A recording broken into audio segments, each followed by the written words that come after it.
नमो बुद्धाय साथियों, इस समय हम बोध गया में उपस्थित हूँ। आज दिनांक 25/12/2021 है।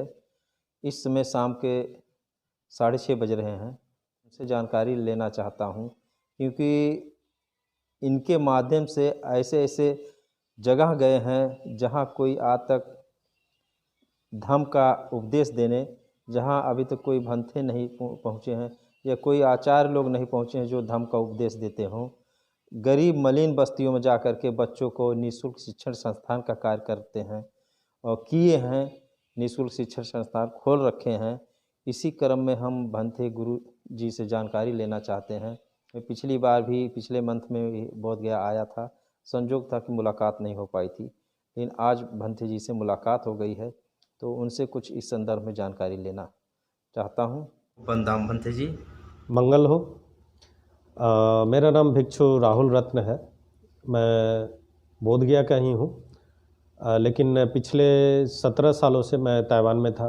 वहाँ से पीएचडी करने के बाद मुझे लेक्चरर का जॉब मिला। वहाँ काम मैं नानवा यूनिवर्सिटी में लेक्चरर हूँ। अभी भी ऑनलाइन क्लास लेता हूँ मैं। कोरोना एक बहुत ही भयंकर बीमारी है जो कि पूरे दुनिया को ग्रसित कर चुकी है। जब 2019 में मैं दिसंबर में इंडिया आया तो मेरे साथ कुछ बौद्ध अनुयायी थे, उनको बोध गया दर्शन करवाना था। उसके बाद मैं मार्च में जाने वाला था, वापस ताइवान जाने वाला था, लेकिन मार्च में पूरा कोरोना अपना पैर फैला चुका था इंडिया में, इसीलिए लॉकडाउन की वजह से मैं जा नहीं पाया। इसी दरमियान मुझे भारत में कार्यरत कुछ संस्था वाले लोग मिले, जिनके माध्यम से मुझे पता चला कि भारत में और ख़ास करके बिहार में बौद्ध धर्म के प्रचार प्रसार में उन लोगों ने काफ़ी योगदान दिया है। तो मुझे भी लगा कि मैं हमेशा तो विदेश में रहा हूँ, बाहर में रहा हूँ, मुझे गांव देहात में जाना चाहिए। इसी संदर्भ में मैं करीब बोधगया के आसपास 12 से 15 गांव है, वहाँ मैं विजिट किया, वहाँ के लोगों से मिला, वहाँ के जो रहन सहन है उनको देखा। फिर बाबा साहब तथा बुद्ध के वाणी, उनके जो विचार थे, उन लोगों के बीच में रखा। बोधगया के आसपास के जो एरिया है, जो जगह है, वहाँ आप यदि भ्रमण करेंगे तो अभी भी गांव देहात का एरिया जो है, इतनी गरीबी है वहाँ, इतनी मतलब उनका जो जीवन है दुर्गम जीवन जीते हैं वो लोग। लेकिन ये दुर्गम जीवन के पश्चात भी उनके पास इतना समय होता है और इतना उनके पास बल है कि हमारी वाणी को वो सुन करके, या बुद्ध की वाणी जो हम लोग बताते हैं या बाबा साहब के जो विचार हम लोग बताते हैं, वो सुन करके अपने जीवन में अमल करते हैं। मैं लगातार कोरोना काल के समय, जब कोरोना काल से थोड़ा सा रिलैक्स मिलता था तो मैं जाता था, तो जब भी जाता था वहाँ तो लोगों में परिवर्तन देखा मैं। शुरुआत के समय में जब देखा तो उनको समझ में नहीं आता था कि ये भेष वाला, लाल पीला भेष वाले बाबा जी कहाँ से आए, क्या करने आए। लेकिन जैसे जैसे मैं वहाँ, जब मेरा जाना पुनरावृत्ति होते रहा, जब लगातार जाते रहा मैं, तो देखा फिर कुछ समय में लोग बोलने लगे, जय भीम भंते जी, नमो बुद्धाय भंते जी, नमो बुद्धाय गुरु जी, जय भीम गुरु जी। तो इस तरह का जो परिवर्तन देख करके मुझे और भी प्रेरणा मिला उनसे। तो मैं गांव देहात में, जहां मैं समझिए कि अभी तो सब जगह रास्ता बन चुका है, तो ऐसे जगहों पर जहां की आप जाकर देखेंगे तो उनका जो जीवन है, जीवन शैली है, जो हर दिन का रोज़मर्रा का ज़िंदगी है, वो बहुत ही कठिन समय से गुजरता है। सुबह से लेकर शाम तक लोग खेतों में काम करते हैं। खेत से काम करने के बाद आने के बाद जो है वो घर में आकर के उनके पास इतना ताकत नहीं रहता कि बच्चों को समय दे सके, उनको पढ़ा सके। तो मैं देखा कि उनके बच्चे जो हैं, उनके बच्चे के पास, उनके परिवार के पास, उनके बच्चे के जो गार्जियन, उनके पास इतना सामर्थ्य नहीं है कि वो अच्छे घरों में, अच्छे स्कूलों में भेज सके शिक्षा के लिए। तो यही सब देख करके मैं एक स्कूल का स्थापना किया हूँ, जो कि गुरुपा, आप लोग यदि बुद्ध गया आए होंगे तो गुरुपा एक बौद्ध स्थल है, उसके आसपास मेरा स्कूल है। तो वहाँ एक निःशुल्क स्कूल का व्यवस्था मैंने किया है, जिसमें कि शुरुआत के समय में तो मात्र 75 या 80 स्टूडेंट थे, 80 स्टूडेंट के पास ही थे। लेकिन अभी यदि देखें आज के समय में तो करीब 150 स्टूडेंट हैं। तो सारे स्टूडेंट के लिए अभी ठंडी आ रही तो मैं स्वेटर का व्यवस्था किया हूँ, उनके लिए स्कूल बैग, उनके लिए जो पढ़ाई लिखाई से संबंधित जो चीज़ें होती हैं जैसे कॉपी, कलम, पेन, पेंसिल, जो भी इससे संबंधित होती है वो सब मैं व्यवस्था करता हूँ, फ्री में देता हूँ। मैं उनके घरों तक गया हूँ, बच्चे के एक एक घर तक मैं गया हूँ। उनके पास, उनके परिवार के पास इतना भी इकोनॉमिक स्थिति ठीक नहीं है कि अपने बच्चों को ठंडे में जूता खरीद सके। तो अभी मैं उनको जूता देने का व्यवस्था कर रहा हूँ कि हर स्टूडेंट को कम से कम एक पेयर शूज होना चाहिए, ताकि ठंडे में उनको स्कूल आने में परेशानी ना हो। और स्वेटर, क्योंकि अभी ठंडी, और बिहार में आप जैसा आप जानते हैं कि यहाँ शीतलहरी खूब चलती है, तो उनके बच्चों का देखा कि जैसे परिवार, उनके पिताजी हैं, पिताजी के पिताजी, उनके पिताजी, तो इसी गरीबी के चलते उनका जो परिवार है, तो परिवार में कोई एक अच्छी व्यवस्था शिक्षा की या उनके शिक्षा का एक उनको माहौल नहीं मिल पाया, एक अपॉर्चुनिटी उनको नहीं मिल पाया। तो मैं देखा कि पीढ़ी दर पीढ़ी यदि इसी तरह से शिक्षा के अभाव में या पैसे के अभाव में शिक्षा नहीं मिल पाया, नहीं ले पा रहे हैं, तब तो ये कभी भी ये चेन जो है, शिक्षा का जो चेन है, ये तो कभी टूट नहीं पाएगा। इसीलिए मैं सोचा कि चलो कम से कम उनके जो पेरेंट्स हैं वो तो अशिक्षित रह गए, कोई बात नहीं, इनके बच्चों को कम से कम कोई बेसिक एजुकेशन दे दिया जाए, ताकि अपना भविष्य आगे में खुद संभाल सके।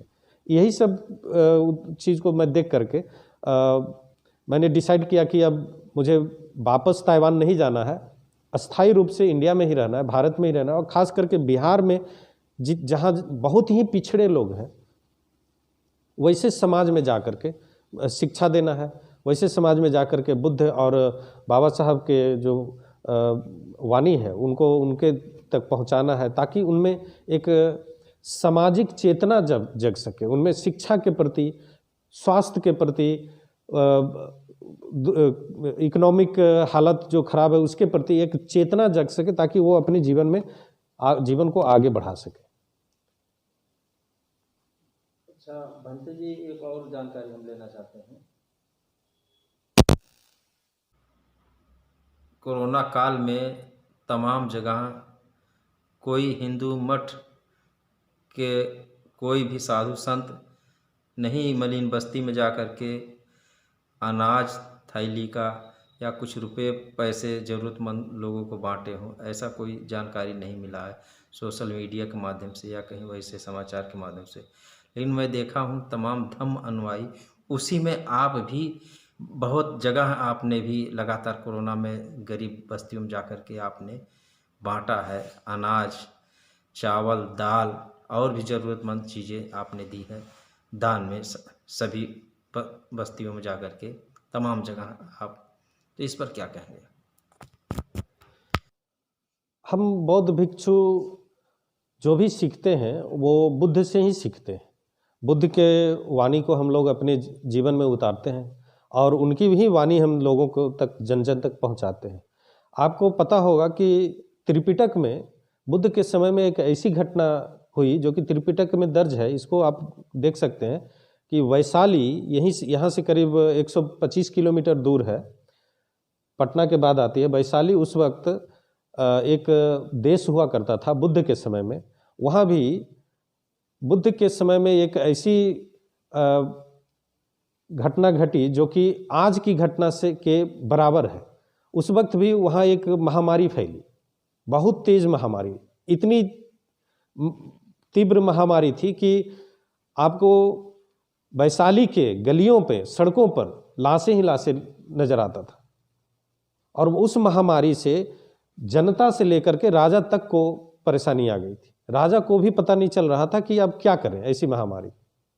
उस वक्त राजा को के सलाहकारों ने बताया कि बुद्ध को बुलाइए, निमंत्रित कीजिए, बुद्ध को यहाँ निमंत्रण दे करके लाइए, उनसे यहाँ पूजा पाठ और उनका आशीर्वाद यहाँ लीजिए। इस जगह पर, तभी यह महामारी खत्म होगी। बुद्ध उस वक्त राजगिरी के बेनुवन में विहार कर रहे थे। राजा विशाल निमंत्रण भेजा और खुद गंगा नदी के तट पर आए, बुद्ध को रिसीव किया उन्होंने, बुद्ध को स्वागत किया और बुद्ध को अपने देश वैशाली ले गए। वहाँ वैशाली जाकर बुद्ध जो है लोगों को आशीर्वाद दिया और उस आशीर्वाद का फल ये हुआ कि वहाँ जोर की बारिश हुई और सारे के सारे जो महामारी के कीटाणु थे वो खत्म हो गए। तो अभी का जो समय है वो मुझे याद दिलाता है 2500 साल से भी ज़्यादा बुद्ध काल में जो वैशाली में घटना घटी।